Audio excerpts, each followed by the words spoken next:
साथियों नमस्कार। आज हम चर्चा करेंगे मुस्लिम वर्ल्ड की। मुस्लिम वर्ल्ड में एक बार फिर से बवाल मचा हुआ है।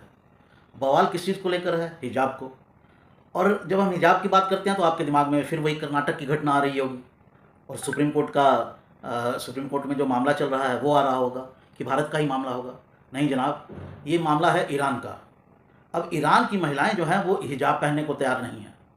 और पिछले दिनों एक ऐसी घटना हुई कि एक स्त्री ने उस तरह से हिजाब नहीं पहना हुआ था जैसा ईरान की सरकार चाहती है, और उसके लिए उसने एक मॉरल पुलिस बना रखी है, जो पुलिस और कुछ लोग हैं जो लोगों को उसी तरह से हिजाब पहनने के लिए मजबूर करते हैं जैसा कि ईरान की सरकार चाहती है।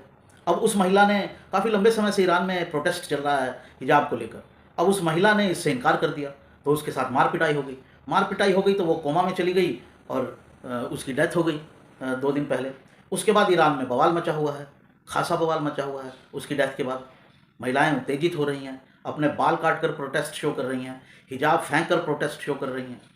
तो कट्टरपंथ से ईरान जो है वो एक कट्टरपंथी राज्य रहा है और वो कट्टरपंथ से दूर जाना चाहता है।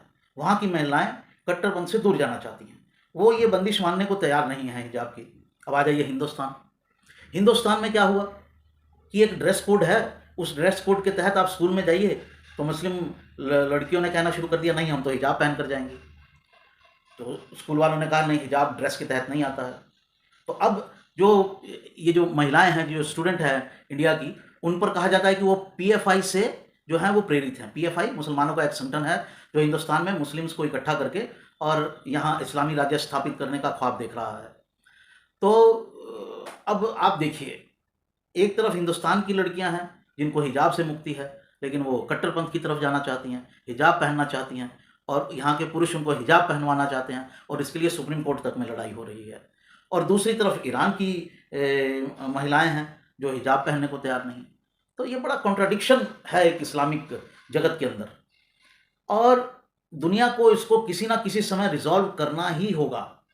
ये एक सिविलाइजेशनल क्लैश की तरह चल रहा है, कोई माने या ना माने, क्योंकि कुछ शब्द सुनने में बुरे होते हैं लेकिन रियलिटी में सच होते हैं। वो एक पुस्तक आई थी क्लैश ऑफ सिविलाइजेशंस, उसको लेकर बहुत बवाल हुआ था। उसमें उस लेखक का ये कहना था कि दुनिया जो है वो इस्लामी और क्रिश्चियन सिविलाइजेशंस जो हैं उनके क्लैश की तरफ बढ़ रही है, क्योंकि इस्लामी वर्ल्ड अपनी बात कहता है कि हमारा राज चलेगा, और क्रिश्चियन वर्ल्ड के पास पावर है तो वो कहते हैं हमारा राज चलेगा। अब इस्लामी वर्ल्ड का ये ख्वाब भी है कि हम पूरी दुनिया पर छा जाएंगे, हम पूरी दुनिया में एक भी गैर मुसलमान नहीं रहने देंगे, पूरी दुनिया को इस्लामी बना डालेंगे। अब इसका प्रोटेस्ट तो होगा ही जब आप किसी पर ज़बरदस्ती करेंगे तो साहब ये दौर जो है ये प्रोटेस्ट का चल रहा है।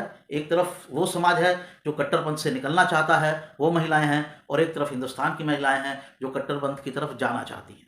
अब दुनिया इसको कैसे हैंडल करती है, ये दुनिया का विषय है जिसमें हिंदुस्तान और ईरान का विषय नहीं है। ये पूरी इस्लामी वर्ल्ड और गैर इस्लामी वर्ल्ड का विषय है, क्योंकि ये समस्या हर जगह हो रही है। जो भी इस्लामी वर्ल्ड से उठकर लोग पश्चिमी देशों में जाते हैं वहाँ समस्या है, वहाँ वो अपने हिसाब से राज्य चलाना चाहते हैं, अपने जो उनके प्रिंसिपल्स हैं, अपने जो उनके नियम कायदे हैं उनको लागू करना चाहते हैं। क्रिश्चियंस को कहते हैं आप अपने नियम कायदे छोड़ो, हमारे नियम कायदे लागू करो, कम से कम हमको तो दो। अब वहाँ भी ये समस्या हो रही है, ख़ासतौर से फ्रांस के अंदर तो बहुत मुद्दे उठ रहे हैं, और हिंदुस्तान में तो हो ही रही है। पिछले दिनों आपको आया ही कि साहब हमको तो गजवा हिंद करना है।